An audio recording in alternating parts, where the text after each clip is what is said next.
Bien, saludos cordiales. Vamos a dar inicio a nuestra sesión de la fecha, dando continuidad así a nuestro desarrollo de contenido. Hoy vamos a ver lo referente a las operaciones del pasivo de la administración bancaria. Y aquí vamos a tener unos conceptos para entender un poco sobre los aspectos que tienen las operaciones del pasivo, que algunas cosas ya también lo vimos. Vamos a tratar de saber qué es una operación que realizan los bancos para captar los pasivos, qué son las cuentas corrientes a la vista, que también tenemos el concepto, la de ahorro, los depósitos a plazo, los certificados de depósitos y las operaciones que tengan que ver con el pasivo de las entidades bancarias. Entonces, uno de los propósitos que tiene las entidades bancarias dentro de sus operaciones, depósitos,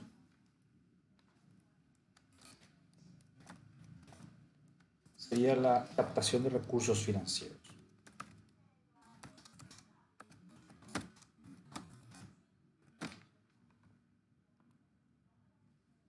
Y ellos captan recursos financieros y realizan la denominada operación del pasivo. Entonces, cuando ellos hacen esa captación, generan un pasivo contra sus patrimonios y estos recursos pueden ser propios o ajenos. Si son propios, al igual que cualquier sociedad o empresa, está formado principalmente por las aportaciones de los socios o los beneficios que no se distribuyen. Y puede haber otras fuentes de fondos específicos según sea la entidad, que permite la financiación permanente, como acciones sin voto, participación en preferente, entre otras. Entonces, todos esos recursos están siempre sometidos a una regulación, ya sabemos cuál es la ley de bancos, y al cumplimiento de una serie de indicadores como coeficiente de solvencia, número de sucursales, entre otros. Si miramos desde el punto de vista del capital ajeno, las entidades de crédito, con su propósito de captar recursos financieros, básicamente eh, procede a captar fondos del público y ofrece una serie de productos financieros particulares que puede canalizar a, a través de sus inversores y puede generar rentabilidad. Entonces, estas operaciones de pasivo van a estar encaminadas a la obtención siempre de fondos ajenos. En forma tradicional, las operaciones del pasivo se puede dividir básicamente en tres grupos. Tres grupos que pueden ser la captación vía depósitos, captación, vamos a ver así,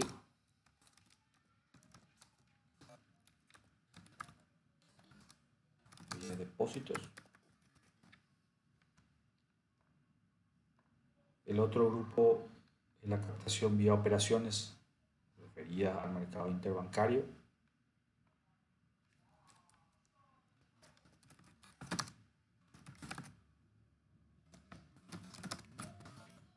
Interbancario. Y el siguiente grupo va a estar vinculado a la captación de valores mobiliarios.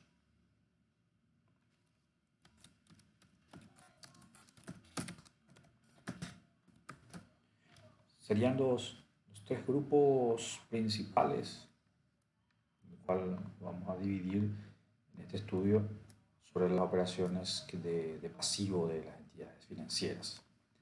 La captación vía depósito sería la que le es más barata a los bancos y de forma general la que más abunda, por decirlo así, eh, para que los bancos puedan hacer sus captaciones, ¿no? Y existen casos especiales en el que hay un procedimiento encaminado hacia los pequeños y medianos ahorristas, por lo general. Eso depende de la visión que tenga la entidad financiera o el segmento en el cual está operando. Luego tenemos las operaciones referidas a lo que es el mercado interbancario. Aquí básicamente los fondos que unos bancos prestan a otros en corto plazo en el mercado bancario, y esto hace como operaciones a mayor plazo, a interés que son variables, y estas operaciones van desde el plazo de un día o a un año, según las características que se presenten en la negociación. Y por lo general son financiaciones mayoristas porque son entre bancos. En el tercer grupo,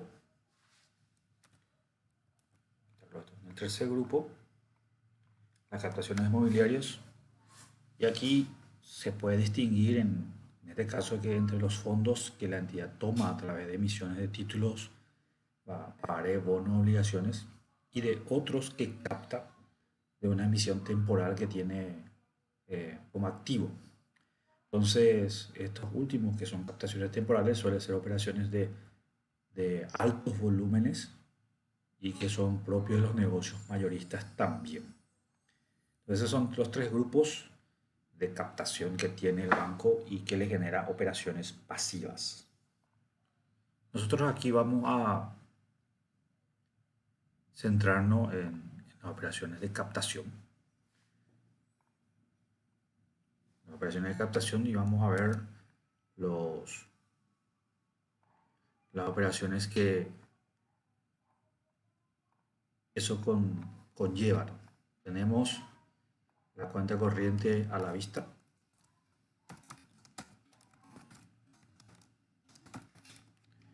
Y la cuenta corriente a la vista se puede definir como un contrato de depósito irregular de dinero y que incluye un pacto de disponibilidad por cheque. Entonces hay una operación ahí que permite, que permite ver, observar algún tipo de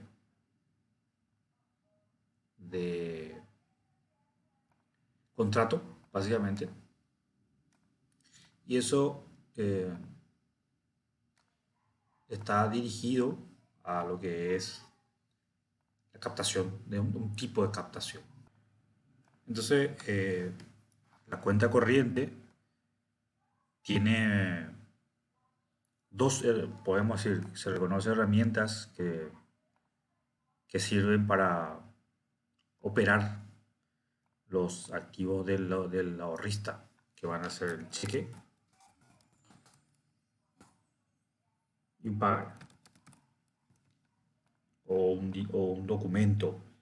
No necesariamente tiene que ser un pago, un documento, una boleta de extracción que esté vinculado a la cuenta corriente. Y obviamente hay un servicio de gestión que permite hacer depósitos y retiros en esa cuenta directamente o mediante un tercero. Entonces ahí tenemos otras acciones donde se hacen depósitos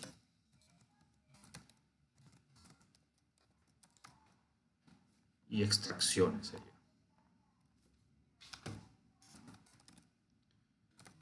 Extracciones de la cuenta corriente, que es la característica principal de este tipo de producto bancario, ¿no?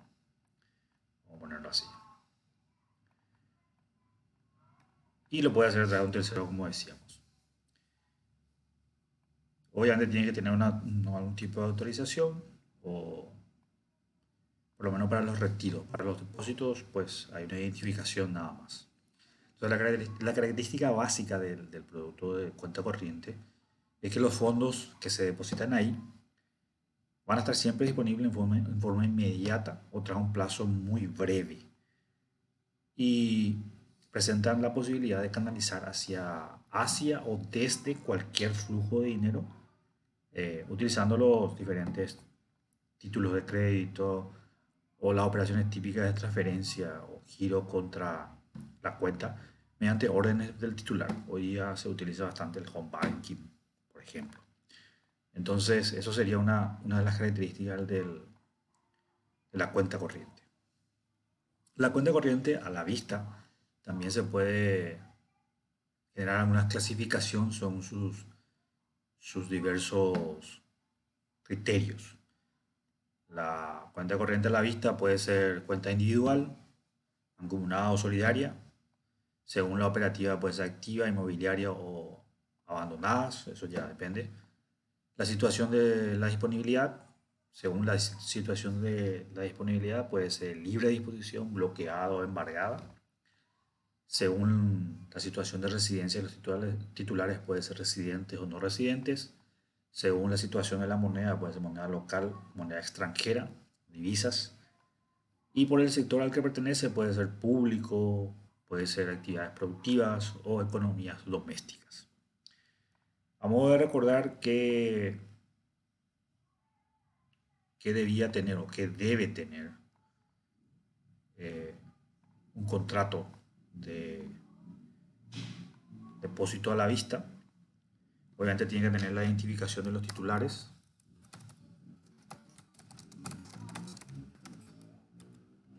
La identificación de los titulares, el aspecto de la titularidad de la cuenta, o sea, si es conjunta o no.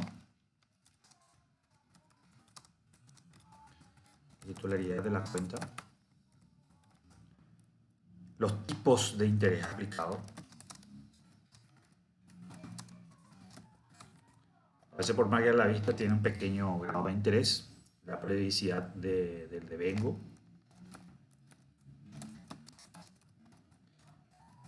de los intereses o de las penalizaciones, las comisiones y tarifas que se van a aplicar. La posibilidad de modificación del tipo o parte de la entidad.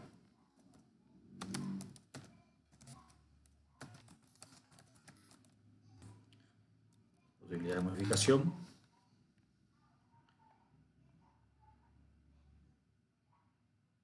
Que puede existir o no en las operaciones.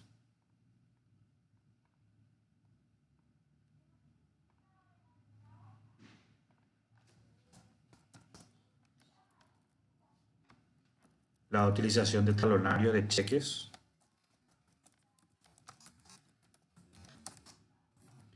O cuentas o PIN de transacción, o puede ser tarjetas también. La autorización de cargos.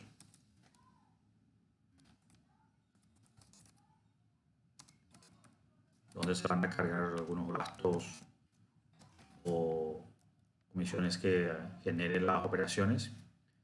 El régimen de descubierto de la cuenta o sobregiro.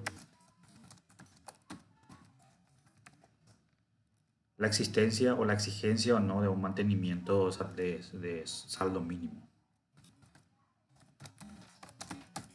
Eso depende, generalmente de las empresas, eso se le exige como parte de las condiciones del contrato de los depósitos a la vista.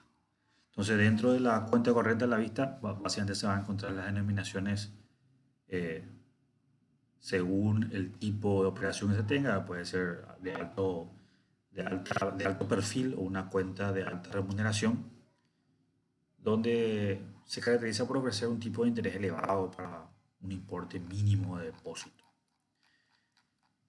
Eh, si, si, si ponemos algún tipo de clasificación o características básicas que deben reunir los depósitos a la vista o cuenta corriente, básicamente serían estas. Un poco más. Donde tenemos la cuenta corriente a la vista, donde la disponibilidad es inmediata por algún medio de extracción eh, y permite canalizar hacia o desde una cuenta de dinero. La cuenta de ahorro a la vista también depósito de fondos que se asocia a una libreta, donde no se puede disponer por cheque, por ejemplo, sino más bien por una boleta de extracción. Y los depósitos a plazo, donde la duración es limitada, no se puede disponer de los fondos, sino más bien, y si eso se quiere hacer antes del plazo determinado, por lo general hay una penalización. Entiendo que eso le cuesta al banco salir del plazo en el cual se determinó la operación. Hablemos un poco sobre la herramienta de gestión, por lo menos hasta hace un tiempo, que era una forma de movilizar dinero, que es el cheque. Bueno, el cheque está muy unido a la cuenta corriente y es un documento que permite pagar una determinada cantidad de dinero con una identificación impresa. O sea, es decir, es una orden de pago. Bueno, aquí, la característica del cheque es esa. Es una orden de pago.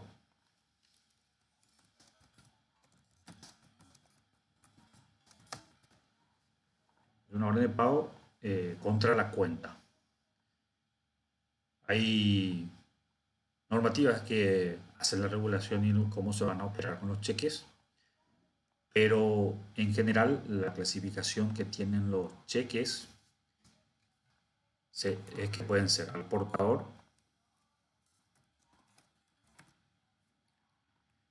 eh, puede ser nominativo,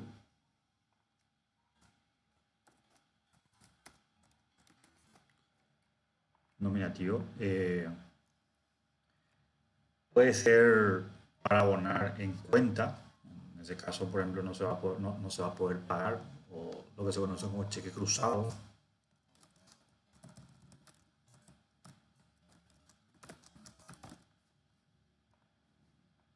Puede ser un cheque conformado.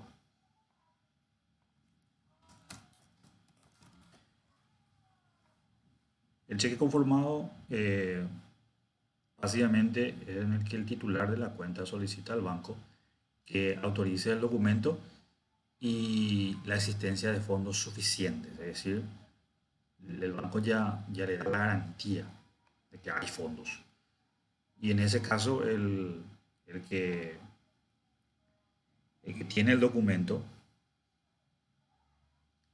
le pide al banco que le pague, ¿no? Entonces, el banco lo que hace va a retener los fondos necesarios para que ese cheque sea cobrado en el momento de la presentación. Es decir, como se congelan los fondos y esa congelación va a durar hasta la fecha en que el cheque se esté indicado, o sea, la duración del cheque, 30 días. Eso sería un cheque conformado.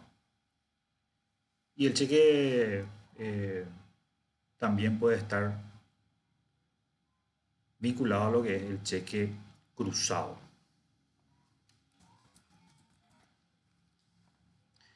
Y se llama así porque el librador le pone le cruza al adverso del cheque como dos barras. Puede ser cruzado general o cruzado especial. Y acá en el cruzado general aparecen dos barras paralelas en las que no aparece nada entre ellas, solamente se ponen dos barras paralelas o la expresión banco, compañía, etcétera. Y eso significa que el banco librador solo va a pagar el cheque a otro banco o a un cliente de este banco. El cruzado especial significa que el banco librador eh, le pone, o sea, el que pasa el cheque le pone las barras, el nombre de una entidad a, a que se va a acreditar a ese cheque. Y eso significa que el banco librador le va a pagar solo a esa entidad y solo a ella. Son los dos tipos de cheques cruzados que puede existir. Generalmente el especial muy poco se utiliza, pero es también parte de la prerrogativa. Luego están los cheques de ventanilla.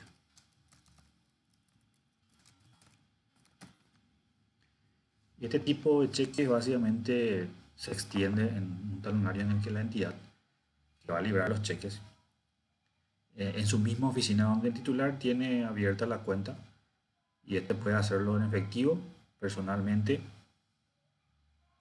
en esa oficina. Entonces, en el caso de que se entregue a un tercero, la entidad va a tener que registrar y cruzar ese cheque. A veces también se conoce estos tipos de cheques como cheques de gerencia, es decir, el banco libera un cheque y vos te vas a lo cobras ahí en caja. Bien, eso sería uno de los instrumentos que tiene la cuenta corriente. Pasemos al siguiente proceso. Donde tenemos las cuentas financieras.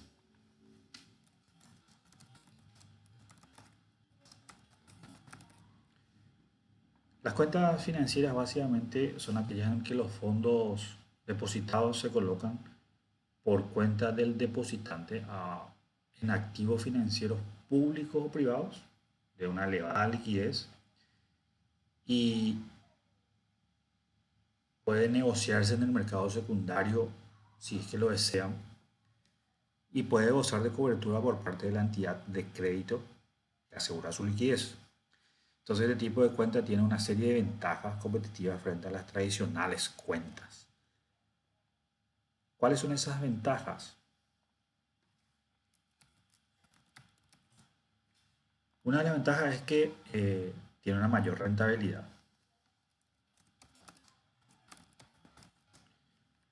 La otra ventaja es que no sufre una relación sobre el rendimiento, es decir, eh, no se retiene el rendimiento que obtiene en caso de que la cuenta se coloca con letras del tesoro, por ejemplo, o está vinculado a un activo.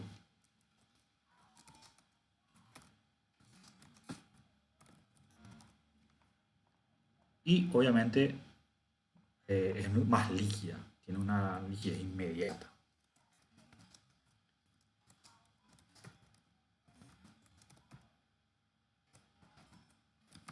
¿Por qué? Porque lo puedo negociar en el mercado secundario. Entonces, en el conjunto de esta clase de cuentas, es importante mencionar la atención que los fondos están invertidos en deuda vinculada a activos reales, algún tipo de bono, etcétera. Entonces, las cuentas financieras, básicamente, es un vehículo que se utiliza o que utilizan las instituciones financieras para canalizar fondos de deuda hacia las personas, por decirlo así. Entonces, el origen de estas operaciones o de estas cuentas se utiliza por las entidades como producto que ofrece al público y su principal atractivo es la retención de sus rendimientos, la no retención de sus rendimientos, mejor dicho, y, y esos fondos están disponibles para ser invertidos en otros activos, por ejemplo, comprar bonos o hacer fondos de inversión, entre otras operaciones de mercado de valores. Eh, Esto por lo generalmente está regulado a la Ley General de Bancos sobre sus operaciones y deben cumplir todas las prerrogativas de la ley, ¿no? Entonces, básicamente tiene que respaldar, tiene que estar basado en las retenciones de las tasas de interbancaria y también tiene que estar vinculado a la respuesta de liquidez. Es decir, no porque las operaciones de alto rendimiento y riesgo no va a garantizar el banco ese tipo de operaciones. El otro componente sería la cuenta de ahorro a la vista.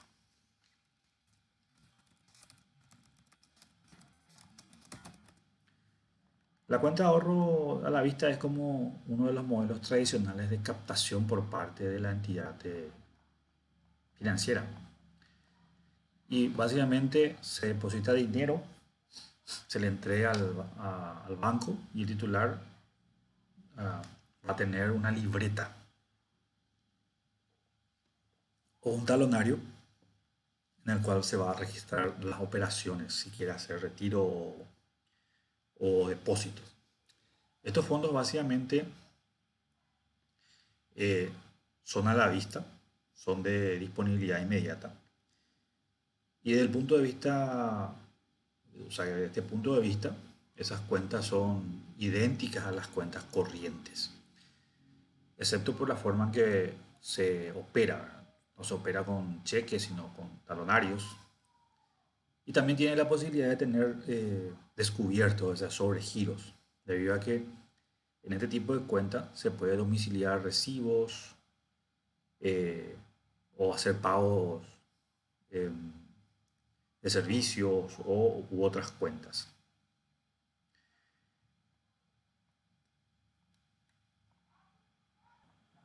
Si bien son muy similares a la cuenta corriente, la caja de ahorro a la vista es muy similar a la cuenta corriente, hay ciertas diferencias entre la cuenta corriente y la caja de ahorro. Por ejemplo, ponerlo así,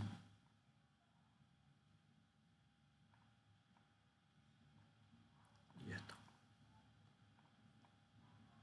Entonces, en la caja de ahorro, la caja de ahorro sí o sí tiene que presentar la libreta.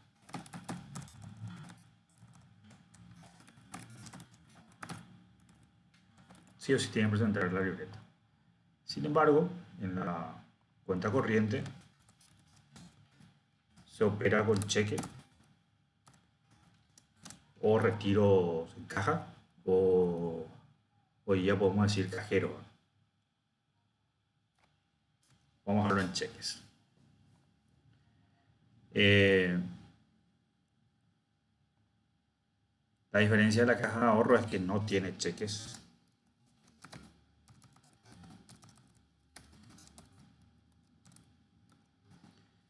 y la cuenta corriente no tiene libreta de operación.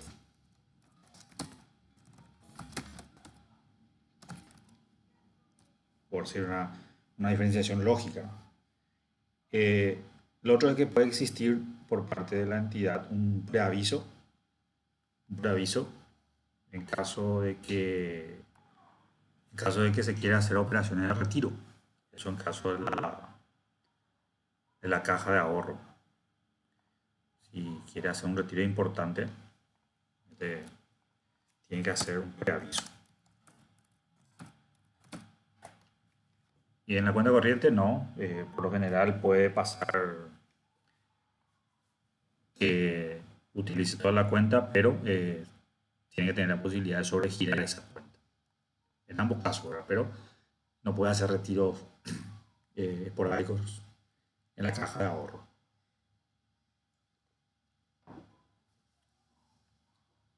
La otra herramienta de captación o generación de operaciones de pasivos serían los depósitos a plazo.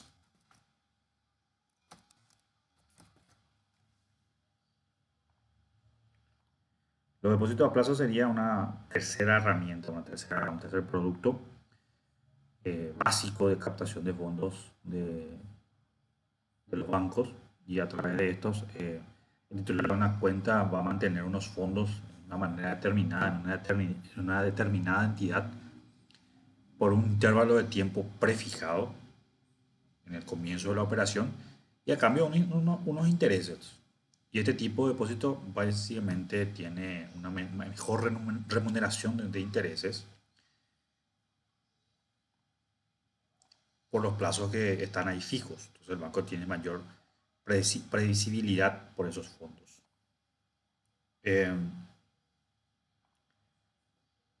Eh, también está que la periodicidad de los pagos de intereses puede ser conforme al lo pactado, puede ser anual, semestral, mensual, etcétera.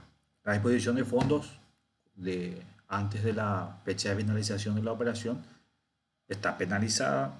Hay ciertas innovaciones financieras que se van aplicando o que se fueron desarrollando sobre los depósitos a plazos de interés creciente, con capitalización, que da mejor rendimiento. Eso ya depende eh, según los contratos y las entidades que van ofreciendo este tipo de operaciones. Miremos un poquito cómo cómo se genera o cómo se calcula los intereses en estos tipos de productos.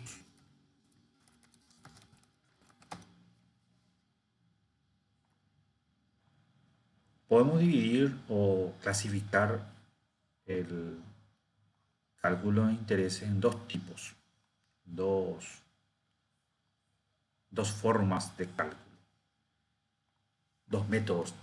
Uno sería el método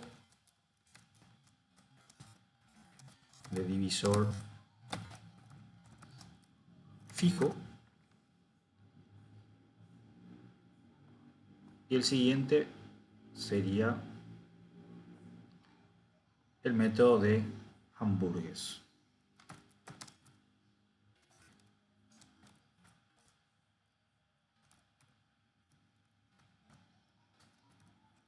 Son los dos métodos que se podrían aplicar para el cálculo de los intereses. El método divisor fijo básicamente se utiliza para los intereses sobre capitales y el de Hamburgues se utiliza para calcular intereses de una cuenta con movimiento tanto de entradas y salidas. Y siempre se calculan los intereses sobre lo que sobra de la cuenta, o sea, sobre el saldo de la cuenta. El método de interés fijo tiene esta fórmula, donde este sería el capital, el tiempo, la tasa. Y este es un divisor fijo de 36.000. Es parte de la fórmula y es el método en el cual se aplica este procedimiento. Sería el método de interés fijo. Vamos a verlo, cómo se aplica esto. Vamos a dar un ejemplo. Y voy a ponerlo para que se vea. Ahí está. Bien, entonces veamos un ejemplo sobre el método de interés fijo. Supongamos que se va a tener una operación, obviamente, y donde vamos a tener distintos tipos de capitales. Veámoslo en una planilla de cálculo que nos va a permitir hacer mejor los cálculos.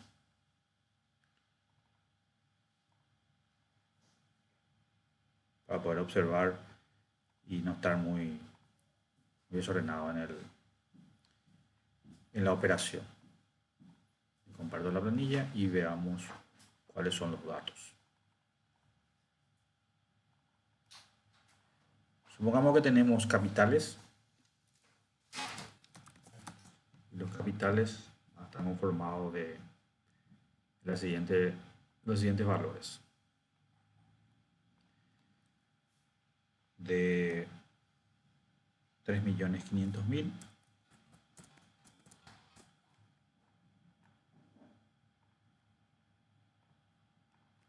4 millones, 5 y 6 millones.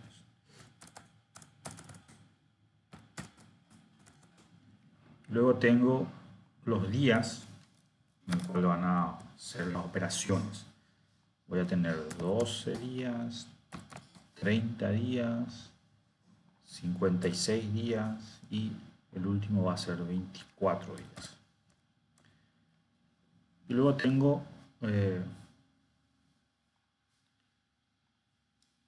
unos números de operación, números de cálculo mejor dicho, el divisor fijo, que es parte de la fórmula, y los intereses. Lo que nosotros queremos hallar aquí es cuánto gana de intereses por cada capital y por cada plazo que se tiene. Dijimos que la fórmula para poder hallar los intereses sería esta fórmula. Y vamos a aplicarlo. Bien, entonces, ¿qué es lo primero que tengo que hacer? Es hallar el numerador de de esta fórmula que es la capital por el tiempo. C es capital y T es el tiempo. Entonces este sería C y los días serían T. Entonces vamos a hacer el cálculo de la operación. Vamos a hacerlo ahí en calculadora para que se vea qué es lo que voy haciendo, para que no se confunda con el Excel. Nada más por eso, si no podemos formular igual. Entonces voy a tener la calculadora, voy a tener 3.500.000 por 12. Me sale 42 millones. Eso voy a tener aquí. Por 12, 42 millones. Como ya tenemos ahí cómo se calculó, eso sí ya podemos arrastrar ahora. Hagamos el siguiente solo para ver cómo se realiza. Nada más que por eso. Entonces voy a tener la operación referente a la calculadora, ahí está. Va a ser, voy a borrar esto, 4 millones por los días, que va a ser 30 por 30. Eso me sale 120 millones. Perfecto. Es la fórmula que se calcula esa parte entonces. Lo siguiente que tengo que calcular es el divisor fijo. Y aquí tenemos 36 y R, tengo que tener como datos, que va a ser, R va a ser 6%. R va a ser igual a 6%. Entonces, para poder calcular el divisor tenemos que 36 y R es 6 por el porcentaje. Entonces va a ser 36 dividido 6, como son divisores fijos. Y eso va a ser 6.000 para todos. Es un divisor fijo, entonces es para todos. Ahí ya tengo los dos componentes de la fórmula, que es la parte del numerador y el denominador. Entonces esto ya puedo dividir. 42 millones dividido 6.000, mi interés va a ser 7.000 por 12 días. Lo mismo voy a hacer para el siguiente, va a ser 120 millones dividido 6.000. Mis intereses van a ser un poco más. 120 millones dividido 6.000, vamos a hacerlo por, a ver, dividido 6.000. Ahí está, 20.000. 20.000 van a ser mis intereses y así sucesivamente. Ahí tengo los cálculos de intereses. Si yo sumo todo esto, voy a tener cuánto tengo como intereses totales. 97.667. Esos serían los intereses que tengo con un divisor fijo. La forma de calcular.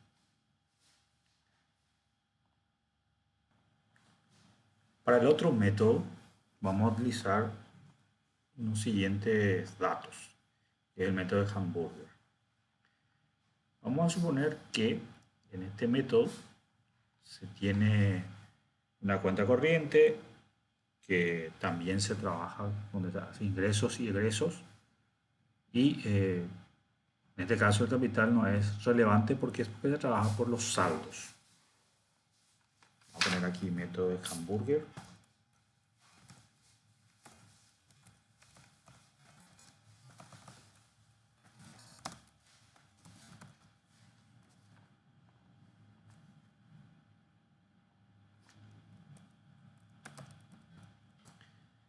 Y la R aquí va a ser 4%.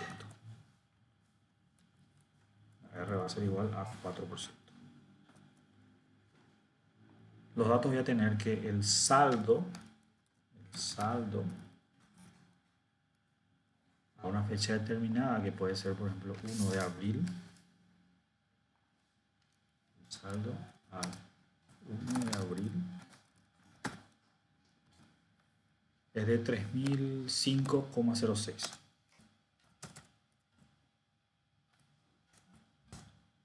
Eso sería el saldo 1 de abril. Se hace extracciones de 120,2 en 5 de abril.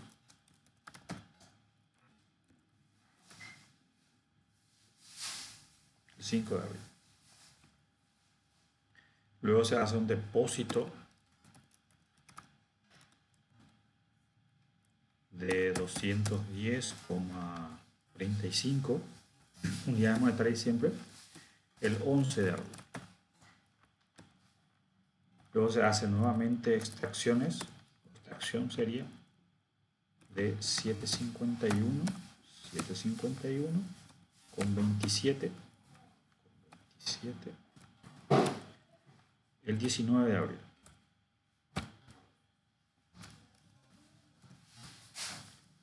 Y por último se hace nuevamente un depósito por un valor de 330,56.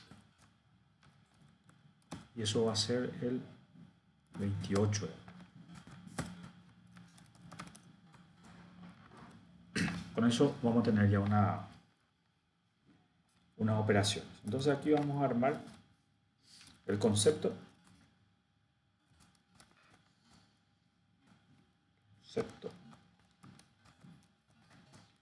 Donde tenemos el saldo, a qué fecha, al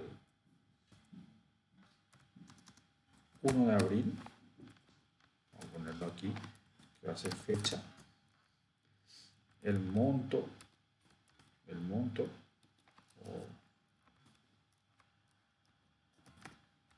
o el saldo,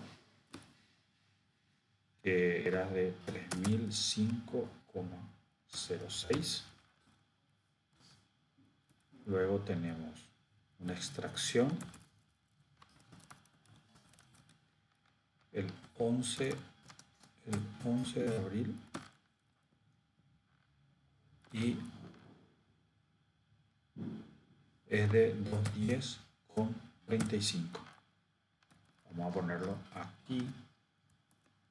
Vamos a hacer así para que vaya quedando el saldo. Entonces esto voy a restar y me va a quedar con un total de, como es de 210, no es 210, es 120 con 12. Ahí está. Me queda 2884. Voy a ponerlo en formato número con decimales. Ahí está. Luego tengo un depósito. ¿En qué fecha? Esto sería el 5 de abril. 5 de abril. El 11 de abril tengo un depósito de, este sí, 210,35. 210,35. Eso me vuelve a sumar, entonces voy a sumar con el saldo. Luego tengo una extracción. ¿En qué fecha tengo esta extracción? El 19 de abril. ¿De cuánto es la extracción? De 751,27. Y eso va a restar. Eso resta. Y el último, nuevamente tengo un depósito. El 28 de abril. De 330,56. Y eso nuevamente lo sumo. Ya sería entonces la operativa de mi cuenta. Si esto sumo todo, me va a dar un total de 14,3,58. Voy a calcular los días que se dieron en cada operación. Esto del día 1 al 4 de abril, básicamente Para la primera operación hubo 4 días.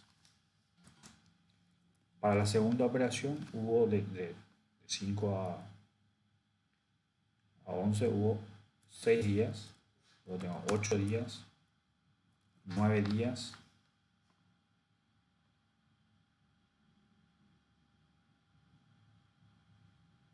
9 días y luego tengo unos 3 días para terminar el mes. En total tengo 30 días de operación.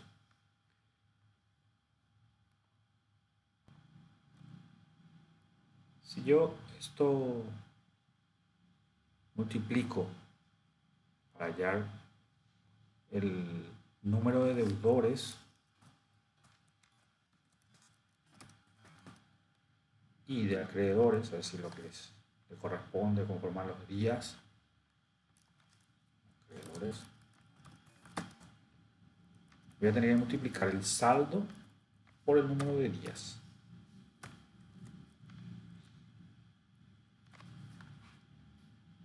Así. Y eso va a ser para todos, en todos los casos. Y eso me va a dar una sumatoria de 83.002 días. ¿Eso qué voy a hacer? Voy a aplicar mi fórmula de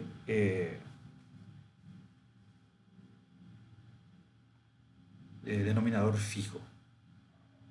Y tengo que el valor del denominador fijo es 36 y la tasa es 4%, según mis datos que tengo aquí, según este dato. Entonces lo que voy a hacer es, el denominador fijo va a ser 36.000 dividido 4. Y eso va a ser, dividido 4, es 9.000.